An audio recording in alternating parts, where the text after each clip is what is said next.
Martin Popoff here. Welcome back to another episode of The Contrarians. This is one of our offshoot show episodes. This is The Contrarians presents Contrary Blue Öyster Cult single picks. I've already done an Aerosmith one. I've already done a Rainbow one. This is another solo show on this. I think Marco's going to be doing Kiss for us eventually. Yeah, so this is a show where we kind of go through the albums and agree or disagree whether the single picks were good picks by that band. And oddly enough, it's kind of been working out with the two so far, and with the new one we're going to talk about here, BOC. Where I've got, I think with BOC, I've got 7 where I more or less agree and 7 where I more or less am contrary on what they should have picked as a single, and they could have been an even bigger band than they were, but they've had a lot of success anyways, haven't they? So yeah, let's get into it. So what I've normally done in these episodes so far, and I think we're going to stick with this, is this idea of I'm going to give you the ones, first of all, where I think more or less they got it right. So the first one, I'm going to do these in chronological order as well. I don't have props for all these. I couldn't find some of these, but here we go. Blue Öyster Cult, the debut album. The single picks from this were Cities on Flame with Rock and Roll, and then came The Last Days of May. It's a little complicated. That's kind of a secondary, not exactly in time choice. But Cities on Flame was the main single pick from this, and I would have to agree that that's a good pick here. It's dramatic. It's got lots of stops and starts and a complicated beat, and it's got that big anthemic chorus. There's a lot of weird material on these early Blue Öyster Cult albums, and I really don't think there's much for a single choice, and frankly even this is not a great single choice, but it's about the best we have. And then of course then came The Last Days of May, is a ballad. It's a bit of a dark ballad, a dirge, but hey, it could have been a hit, sort of like Aerosmith Dream On, I suppose. But anyways, there you go. Cities on Flame, I kind of agree with that one. Tyranny Mutation, there we've got this one out actually for you here. So there's Tyranny Mutation.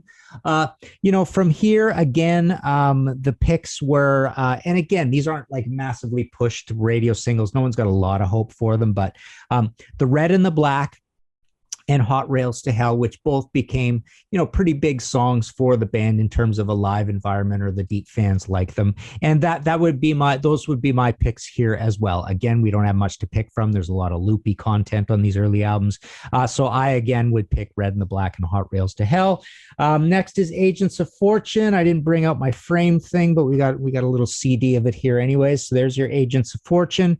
The single picks from this album were Don't Fear the Reaper and This Ain't the Summer of Love. Obviously, who can argue with Don't Fear the Reaper? Amazing song. It was a huge hit for them. Obviously, Steve Shank or Sandy Pearlman and Steve Shank and Merle Krugman and the label CBS, everybody was right. The band was right. This was a great single choice, and it did amazing for them. It's their biggest song by far on their biggest album. This Ain't the Summer of Love. Kind of an interesting choice. There's not a lot more to choose from on this record that would have been a single. This is a little heavy, but it does have that kind of, quirky, kind of anthemic, amusing chorus as well. My picks, from a clean slate would have probably been Don't Fear the Reaper and ETI Extraterrestrial, which I think has a really sort of charming riff to it and an interesting story. And, it has that novelty factor because it's about UFOs. So I thought that could have been a good single choice. The next one, Club Ninja. Do we have a copy of that handy here? So Club Ninja is my next one in order in terms of, like I say, the ones I'm agreeing with the single choices on. So there's your Club Ninja, 1986. The single choices were White Flags, which they didn't write. That's by the Legat brothers up here in Canada. And they picked Perfect Water and Dancing in the Ruins.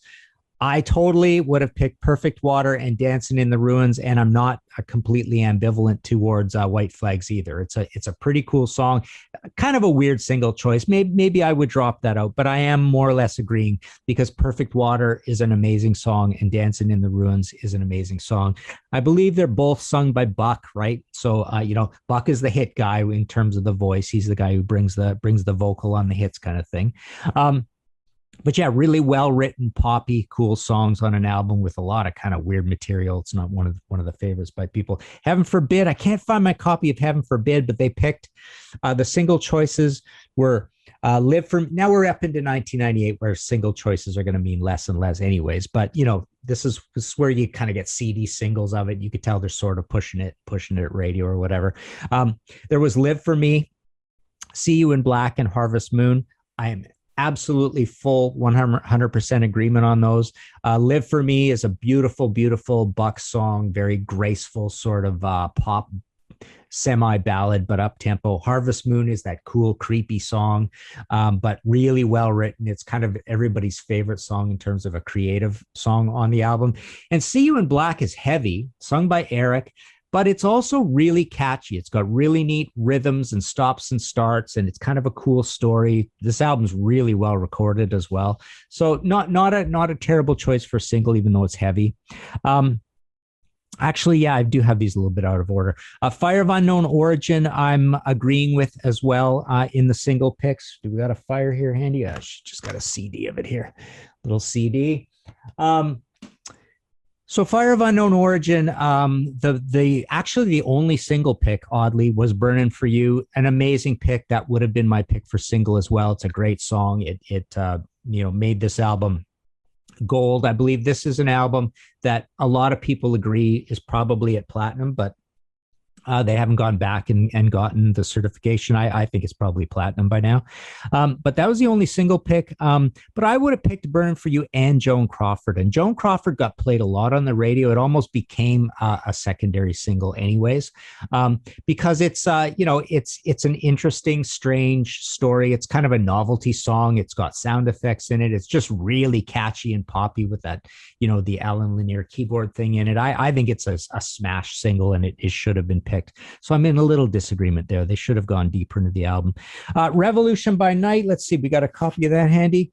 The picks. That's Imaginos. What am I doing here? There's my Revolution by Night.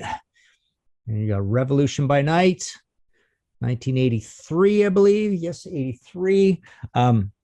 So the picks from this were Take Me Away and Shooting Shark.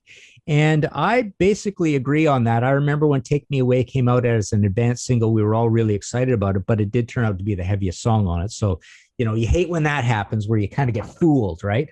But that was really cool. Shooting Shark, everybody loves that lyric, and it was just a well-written song and a kind of like a good modern thing. The electronic drums are a little heavy on it, but pretty good choice for single. I agree.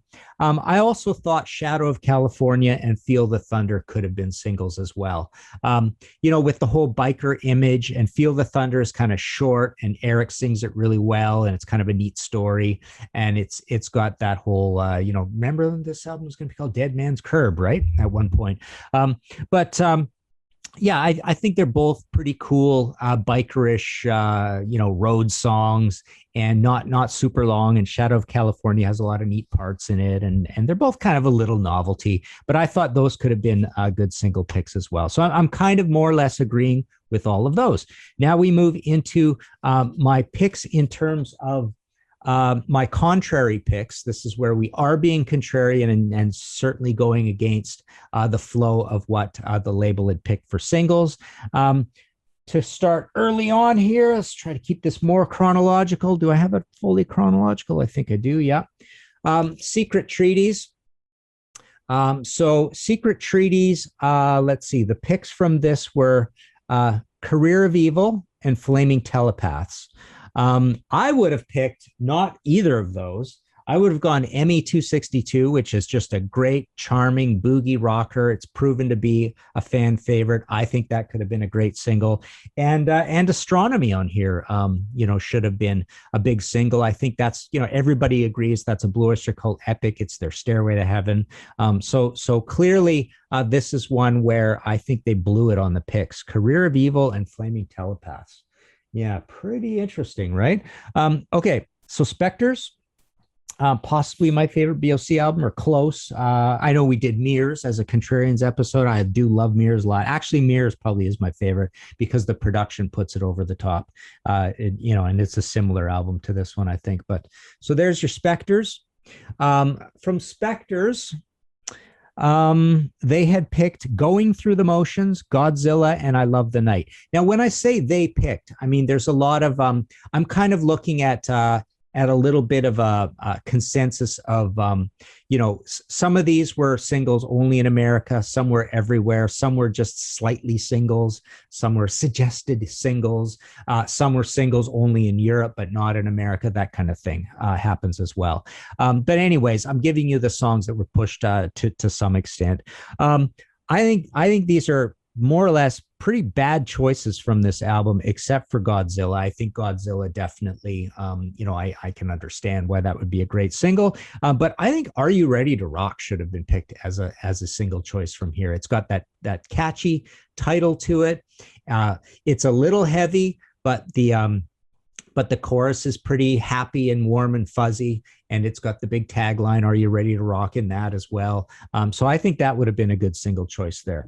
Moving on to Mirrors, which, I get a lot of heck for this, but there you go. Mirrors, my favorite Blue Öyster Cult album of all time. And the picks from this are quite bizarre. Moon Crazy, Mirrors, In Thee, and You're Not the One I Was Looking For. I can understand In Thee, and I can understand You're Not the One I Was Looking For, but I really don't think Moon Crazy is a good pick, or Mirrors.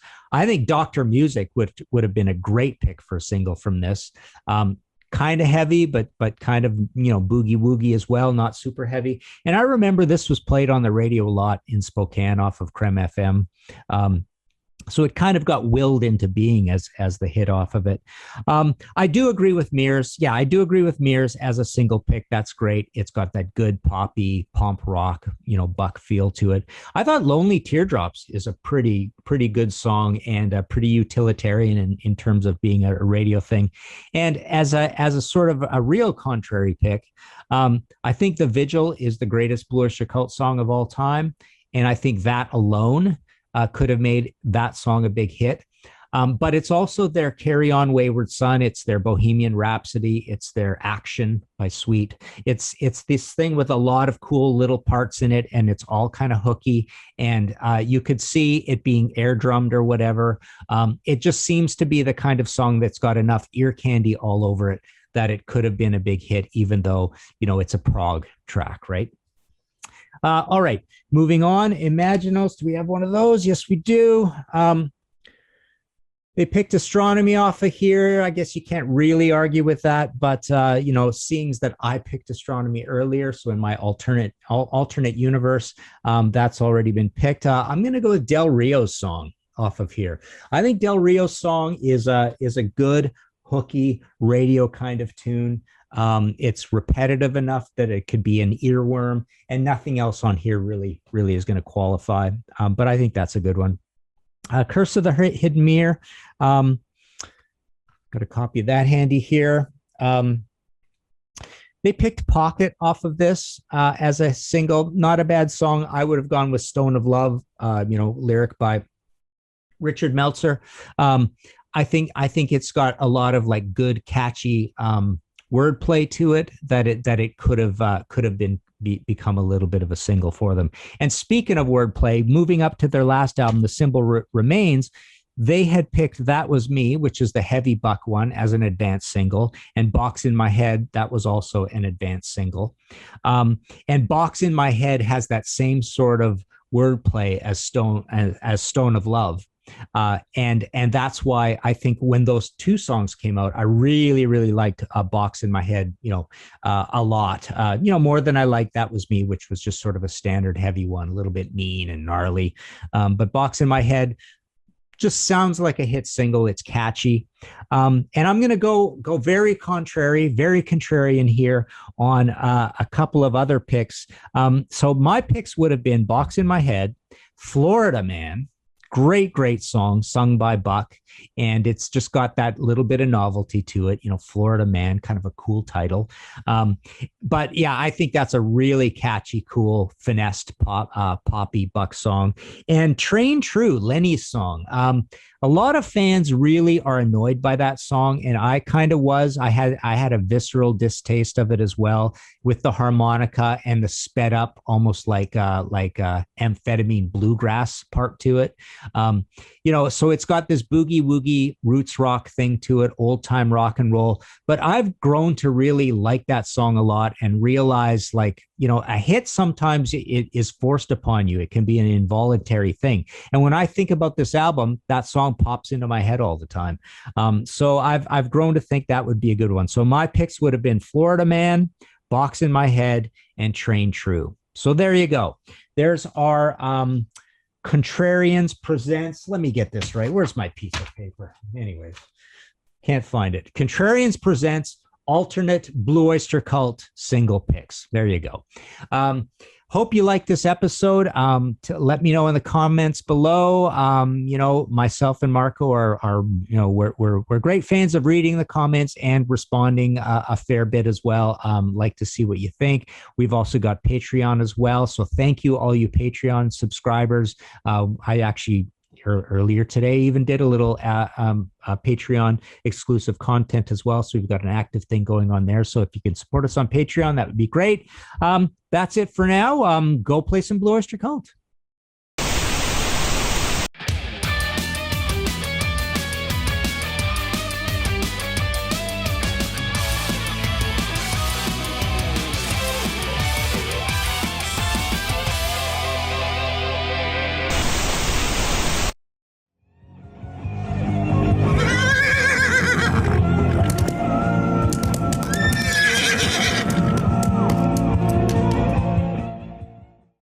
That's it, dude.